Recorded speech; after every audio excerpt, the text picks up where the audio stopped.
Il y a beaucoup de paraboles connues. Il y a la parabole du fils prodigue. Et certains disent, connaissant pas trop, le fils prodige. Mais ce n'est pas le fils prodige, c'est le fils prodigue. Il y a différentes paraboles qui sont bien connues. Et ce soir, on va lire la parabole qu'on peut appeler la parabole de la brebis perdue. De la brebis perdue. Donc dans Matthieu chapitre 18, on va lire à partir du verset 11. Il nous est dit, car le Fils de l'homme, alors rapidement, enlevons le mystère s'il y en avait un, le Fils de l'homme, c'est Jésus. Il est question de Jésus. Car le Fils de l'homme est venu sauver ceux qui étaient perdus. Que vous en semble?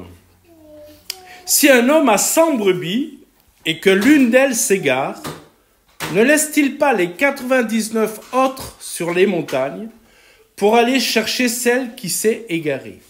Et s'il la trouve, je vous le dis en vérité, elle lui cause plus de joie que les 99 qui ne se sont pas égarés. De même, ce n'est pas la volonté de votre Père qui est dans les cieux qu'il se perde un seul de ses petits. Amen. Amen. Merci pour ces instants, Seigneur. Merci pour ces moments que nous passons dans cette maison qui nous accueille si gentiment, si chaleureusement.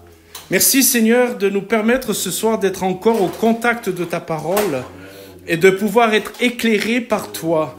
Seigneur, ta parole est la lumière qui peut éclairer nos cœurs et nous prions et je prie pour que cette lumière puisse jaillir dans nos cœurs, qu'il y ait là, par le Saint-Esprit, une révélation particulière afin que qui que nous soyons, nous puissions dire à l'issue de ces moments, ce n'est pas un homme qui a parlé, c'est Dieu qui m'a parlé.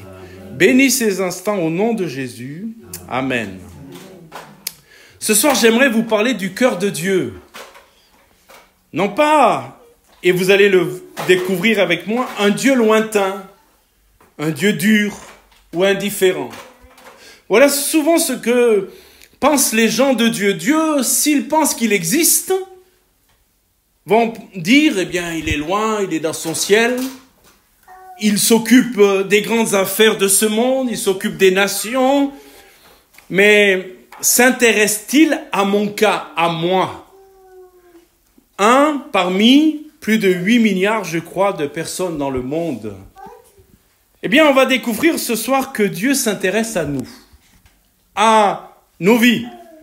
Et on va découvrir que le Dieu de la Bible est un Dieu plein de tendresse, rempli de compassion, qui cherche sans cesse, inlassablement, ceux qui sont perdus. C'est ce qu'on découvre au travers de cette parabole d'un berger, nous y reviendrons dans quelques instants, qui laisse 99 brebis pour aller chercher une qui s'est égarée. On ne sait pas la raison de son égarement. A-t-elle suivi je ne sais pas trop quoi? A-t-elle pensé que l'herbe était plus verte là où eh bien, le berger avait amené le troupeau? S'est-elle laissée séduire par des pâturages qu'elle convoitait? En tout cas, au moment où le berger a compté son troupeau, 100 brebis, juste une parenthèse, c'est un petit troupeau pour l'époque. C'est un petit troupeau, c'est toujours un petit troupeau quand aujourd'hui les gens ont encore des brebis et des bergers. Donc, qu'il a fait, il a comptabilisé, il a recompté peut-être une deuxième fois. Certainement, il était capable de les citer par leur nom, chacune d'entre elles. Et puis, arrivé au bout du compte, il en manque une. Une s'est égarée. Ce texte, malgré qu'il soit court, va révéler la mission de Jésus. Tout le plan de salut que Dieu a mis en place et va nous révéler aussi l'amour de Dieu. Il nous parle d'une brebis égarée, d'un berger qui cherche, et avez-vous remarqué, d'une joie immense lorsque la brebis a été retrouvée. C'est ce qu'on va voir ce soir. Et ce soir, je crois que Dieu veut nous parler, le croyez-vous? Dieu veut nous interpeller, et Dieu veut nous rappeler, peut-être, que personne n'est trop loin, et que personne n'est allé trop loin, pour qu'il soit, comprenez, le mot, il a tout son sens ici, irrécupérable. Parfois, il y a des gens qui disent, d'autres personnes, celui-ci, il est irrécupérable. Et nous comprenons tous ce qu'il y a derrière ce mot irrécupérable. Cela veut dire qu'on ne pourra rien en faire. Il est allé trop loin, il est désobéissant, il est rebelle, il ne veut rien entendre, il est peut-être irrécupérable parce qu'il est dans son alcoolisme, il est peut-être irrécupérable parce qu'il est dans sa drogue, il est peut-être irrécupérable parce qu'il est dans sa violence. Donc on a mis sur le cœur de cette personne, sur le front de cette personne, on a mis irrécupérable.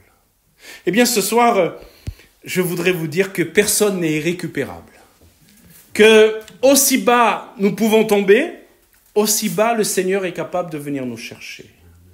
Le verset 11 est la phrase centrale, j'allais dire, de cette parabole, mais bien plus que cela, écoutez-moi bien, c'est la phrase centrale de l'Évangile et c'est la phrase centrale de la Bible.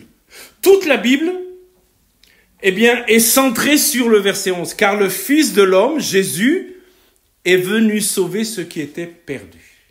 La Bible pourrait se résumer par ce verset. Dieu a donné Jésus pour venir chercher ceux qui sont perdus. Voilà la raison d'être de la parole de Dieu. Voilà ce qui est décliné dans l'Ancien Testament d'une certaine manière et puis dans le Nouveau Testament. C'est, je dirais, l'accomplissement de tout ce qui est annoncé dans l'Ancien Testament. Jésus est venu pour sauver. C'est sa mission. Il n'est pas venu pour fonder une religion. Même si le christianisme est né de ce que Jésus a fait. Il n'est pas venu enseigner une philosophie. C'est très clair, Jésus est venu sauver. Amen. Amen. Et ce soir, nous sommes plusieurs à pouvoir témoigner que nous sommes des sauvés. Pas des gens meilleurs que les autres, mais sauvés quand même. Il est venu sauver ceux qui étaient perdus. Alors, qui sont les perdus que Jésus est venu sauver ? Peut-être ce soir, vous allez me dire, ça ne me concerne pas. Moi, je ne suis pas perdu. Je ne suis pas atteint d'Alzheimer et tout à l'heure, je serai capable de rentrer dans ma maison. Je ne suis pas perdu. J'ai le GPS au cas où je me trompe. Et j'ai mes repères. Mais comprenez-moi bien, on ne parle pas d'un problème de quelqu'un qui est perdu parce qu'il ne sait pas où il est, ou il ne sait plus où il est. Non, le perdu dont il est question ici, c'est d'abord celui qui ne connaît pas Dieu. Car mes amis, si vous ne connaissez pas Dieu, vous êtes perdus. On parle de l'éternité, on parle de votre âme, on parle de ce qui va se passer lorsque vous allez expirer, pousser votre dernier souffle. Votre âme, où ira-t-elle ? Ira-t-elle auprès de Dieu ? Parce que vous avez rencontré le Sauveur qui est venu pour vous sauver. Et disons-le, même si c'est désagréable à dire, mais il faut le dire, ira-t-elle en enfer parce que peut-être l'avez-vous rencontré ou avez-vous entendu parler de lui comme vous en avez l'occasion ce soir et vous avez refusé son invitation car ce n'est qu'une invitation. Ce n'est pas une obligation que de venir à Jésus. Le perdu, donc, c'est celui qui ne connaît pas Dieu. Le perdu, c'est aussi celui qui s'est éloigné. Comme cette brebis, l'avez-vous remarqué ? Elle faisait partie du troupeau, et puis elle s'est égarée. Le texte original, j'ai regardé encore ce matin rapidement, mais le texte original laisse entendre qu'elle s'est laissée séduire, en fait. C'est un égarement, le mot grec parle d'un égarement passif. Elle n'est pas active, mais elle s'est fait avoir. Elle a peut-être, vous savez, des fois, suivi un papillon. Puis le papillon l'a éloigné du troupeau. Le berger n'a pas manqué de vigilance, mais peut-être, elle s'est éloignée trop longtemps du troupeau, et voilà qu'elle est complètement perdue. Puis le perdu, ça peut être aussi toi et moi, dans nos moments de doute, dans nos moments de confusion. Je parle à mes frères et sœurs en Christ. Ne nous arrive-t-il pas parfois de passer par des moments où nous sommes un peu perdus ?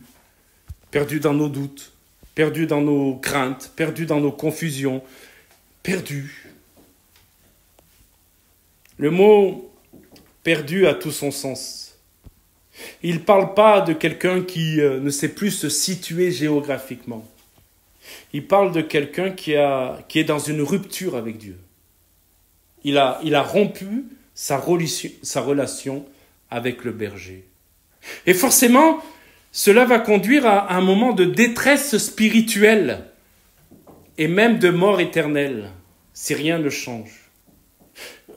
Acceptez de faire un petit effort d'imagination ce soir. Imaginez la nuit tombant, car c'est au soir, au moment où la nuit tombait, avant de parquer le troupeau, que le berger comptait son troupeau. Imaginez, la nuit vient de tomber, le froid commence à se faire sentir. Une brebis est seule, égarée, elle s'est laissée peut-être séduire, ou je ne sais pas, on ne sait pas pourquoi elle s'est égarée, mais que fait la brebis? Eh bien, elle bêle, la brebis, elle appelle, elle cherche où est le troupeau, elle cherche où est le berger, elle sait qu'elle n'est plus en communion avec le berger, et elle sait qu'elle est en danger. Et mes amis, je ne sais pas si vous avez vu déjà des brebis, vous en avez vu déjà? Ça n'a pas de crocs, ça n'a pas de griffes, ça ne court pas comme une antilope. Et il suffirait que dans la nuit, un lion ou un ours ne vienne, ou un loup, il n'en ferait qu'une bouchée. Voilà quel est l'état de l'homme aujourd'hui. Il a voulu rompre avec Dieu. Il a dit, ni Dieu ni maître. Même certains se le sont fait tatouer sur le biceps. Ni Dieu ni maître, mais s'ils n'ont pas leur cigarette, ils ne tiennent pas. S'ils n'ont pas leur verre d'alcool, ils ne tiennent pas. Ni Dieu ni maître, tatoués, mais esclaves quand même de certaines choses qui ont dominé leur vie. Mais j'ai une bonne nouvelle. C'est que le berger, on va y revenir dans quelques instants, va aller chercher la brebis qui est perdue. Alléluia. J'ai une bonne nouvelle et nous sommes réunis régulièrement dans cette maison un jeudi par mois parce que nous avions une bonne nouvelle.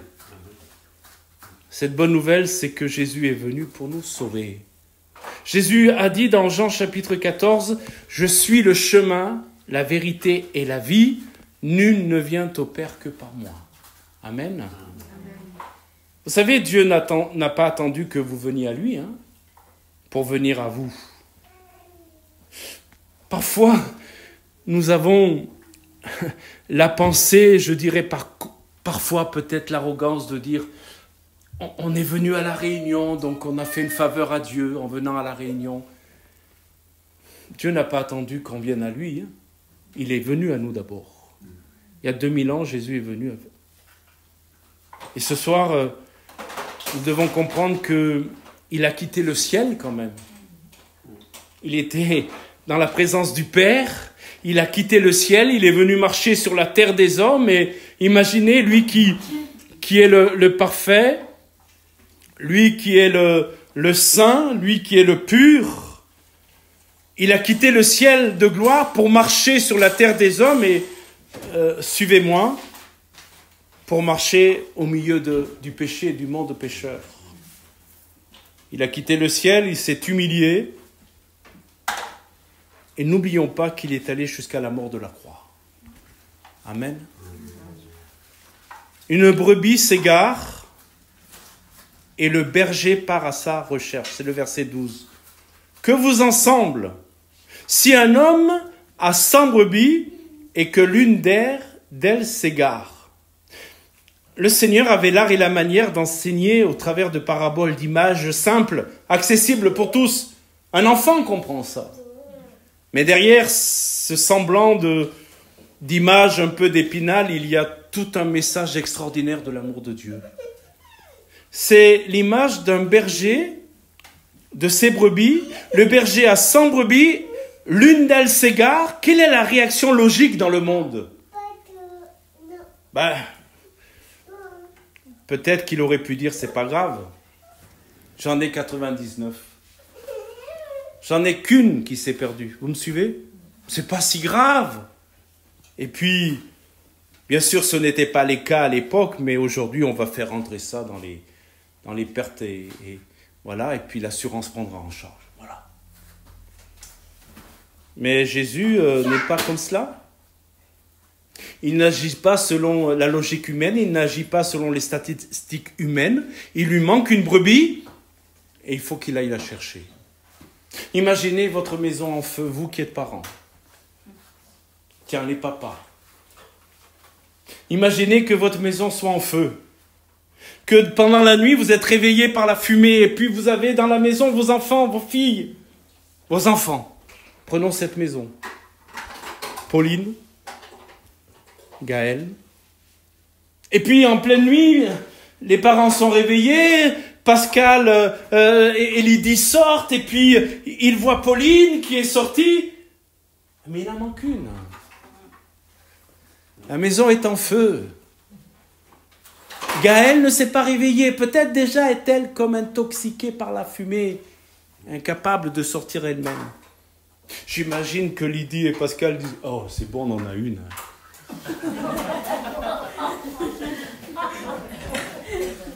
On en a récupéré une.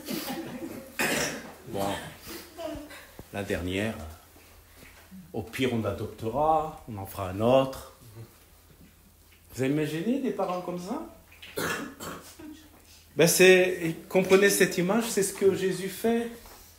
Il en manque une seule. Mais elle manque. Et il faut qu'il aille la chercher. Et ce soir, chacun peut répondre dans son cœur, mais tu es peut-être cette brebis qui manque. Tu es peut-être cette brebis qui ne fait pas partie du troupeau. Parce que pour Jésus, chaque brebis compte. Amen. Parce que Dieu n'oublie personne. Alléluia. Parce que le cœur du Père ne supporte pas de perdre un seul de ses enfants. Pascal va rentrer dans la maison en feu, Gaël, t'inquiète pas. Je fais juste une parenthèse. Un jour, j'ai prêché ça, c'était au Québec. Tu te souviens, Chantal? Tout en haut là-haut du Québec, à Sept-Îles. J'ai prêché ça dans la nuit, la maison de quelqu'un a brûlé. Je ne sais pas ce qui peut arriver cette nuit, mais c'était pas préméditoire. Hein. Comment? Non, il y a des détecteurs de fumée. Mais imaginez, moi je suis convaincu que Pascal et Lydie, mais on parle du frère ce soir, je suis convaincu qu'ils vont rentrer dans la maison et il va aller chercher sa fille. S'il doit se brûler, il se brûlera. Vous me suivez? S'il faut qu'il ressorte brûlé, il ira chercher sa fille. C'est pas possible qu'il la laisse, Gaël, rassure-toi, c'est pas possible qu'il la laisse. Ah mes amis, notre Dieu, voilà l'amour qu'il a pour nous. C'est pas possible qu'il nous laisse dans le feu de l'enfer. C'est pas possible qu'il nous abandonne dans notre péché. Il est venu pour nous chercher. Alléluia. Elle est perdue, je vais la chercher. Et peut-être que ce soir, tu es cette brebis, je répète. Peut-être que tu t'es éloigné. Pas forcément, tu es tombé dans un grand péché, mais tu t'es éloigné. Peut-être fatigué de la marche avec Jésus.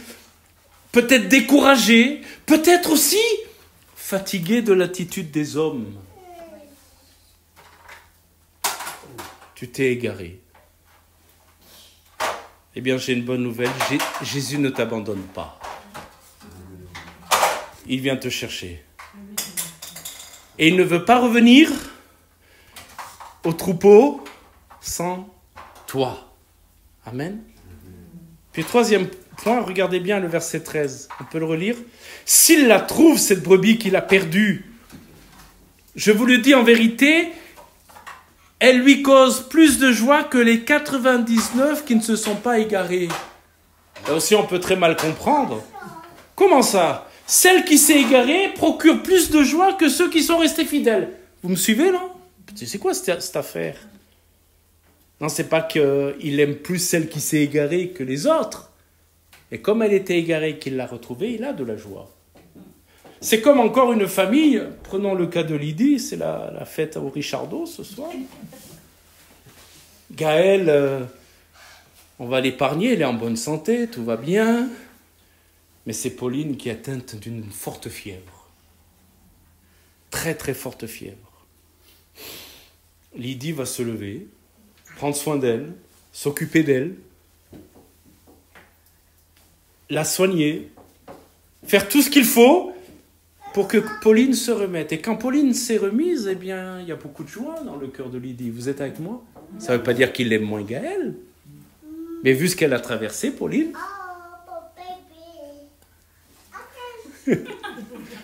Ça va jaser ce soir. Vu ce qu'a traversé Pauline, vous me suivez? Vu ce qu'a traversé Pauline, eh bien, oui, le rétablissement de Pauline donne beaucoup plus de joie que Gaël qui n'avait pas besoin de ce rétablissement. Ça ne veut pas dire qu'elle l'aime moins ou qu'elle l'aime plus. Vous me suivez? Donc cette brebis, elle donne beaucoup de joie au berger. Ça ne veut pas dire qu'il aime moins les 99, mais celle-là a été perdue, je l'ai retrouvée. Alors oui, je suis dans la joie. Il y a de la joie dans le cœur de Dieu quand un perdu est retrouvé. Regardez bien, il ne la remène pas avec colère. Il ne la tire pas par les oreilles en lui disant « Mauvaise fille, qu'est-ce que tu as fait? Tu m'as fait perdre mon temps, je suis épuisé après la journée que j'ai eue. J'ai passé toute la soirée à te chercher. » Il la tire par les oreilles, il la gronde. Non. Luc 15 nous dit même qu'il la met sur ses épaules, tout joyeux. Alléluia. Le retour du pécheur, du faible, du fatigué, fait battre le cœur de Dieu. Et j'ai prié pour que ce soir, nous fassions battre le cœur de Dieu. Alléluia. Et cette joie ne se limite pas au ciel, elle est aussi pour toi ce soir. La joie que le berger t'ait retrouvé. Peut-être que tu as honte. J'imagine cette brebis, lorsqu'elle voit le berger... Je ne sais pas quelle émotion peut avoir une brebis, à mon avis, ce n'est pas du haut niveau. Mais quand même, elle a peut-être honte. Et peut-être que tu as honte. Peut-être que tu crois que Dieu est en colère contre toi, parce que tu as quitté le troupeau. Dieu n'est pas en colère. Dieu est heureux de te retrouver. Le berger est plein de joie de te retrouver. Et il ne veut pas te condamner, il veut te restaurer. Et puis, verset 14, on termine avec ce verset. Il est dit que la volonté de votre Père qui est dans les cieux, c'est qu'il ne se perde un seul de ses petits. De ses petits. Je disais tout à l'heure, est-ce que s'il y a un Dieu, il s'occupe de moi? Est-ce que s'il y a un Dieu, il s'intéresse à moi? Je suis le petit, moi. Qu'il s'intéresse aux conflits mondiaux, qu'il s'intéresse aux grands de ce monde, on pourrait à peu près le comprendre, mais moi, le petit là, est-ce qu'il s'intéresse à moi? J'aime bien parce qu'il conclut cette parabole en disant « La volonté de votre Père qui est dans les cieux, c'est qu'il ne se perde un seul de ses petits. » Jésus parle des petits. C'est qui les petits? C'est les faibles. C'est qui les petits? C'est ceux qui sont oubliés. Ce sont les oubliés. Ceux, comment dirais-je, qu'on ne tient jamais compte. Ceux qu'on méprise, ceux qu'on laisse de côté. Là, je parlais à l'église. Le petit, c'est le drogué du coin. Le petit, c'est le mendiant qui est devant la boulangerie. Le petit, c'est l'enfant qui est violenté peut-être par ses parents. Ceux qu'on méprise, ceux qu'on laisse de côté. Ceux qui n'ont pas d'importance aux yeux de Dieu. Mais je suis heureux d'annoncer l'évangile parce que vraiment c'est une bonne nouvelle. Aux yeux de Dieu, tous les hommes comptent. Amen. Qui que nous soyons, nous comptons. Le Père veille sur chacun. Il ne veut pas en perdre un seul. Alors, concluons ces moments et merci pour votre écoute. Que retenir ce soir? D'abord que le Fils de l'homme est venu pour sauver. S'il y avait une chose à retenir, c'est Jésus est venu pour me sauver, moi. On peut retenir que Dieu cherche personnellement ceux qui s'égarent. Le berger n'a pas passé la nuit en disant « Bon, demain, on enverra quelqu'un, il ira chercher. Moi, ce soir, je passe ma nuit, je reste avec mes 99. » Non, il peut pas, il n'aurait jamais pu trouver le sommeil, ce bon berger, tant que la brebis qui n'est pas dans le troupeau n'est pas rentrée. Oh, ce n'est pas la valeur monétaire de la brebis, c'est le cœur qu'il a pour cette brebis. Il y a toutes les brebis, mais Blanchette n'est pas là. Et le bêlement de Blanchette me manque. Vous êtes avec moi? Et ce soir, il y a une Blanchette qui manque. au cœur de Jésus. Ta louange lui manque dans sa maison. Ta prière lui manque dans sa maison. Amen. Et il veut te chercher. Il ne peut pas rester sans venir te chercher. Voulez-vous qu'on se recueille ensemble? Si ce soir tu es cette brebis perdue, reviens à Jésus.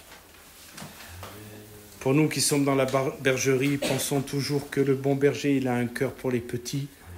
Il a un cœur pour ceux qui sont perdus.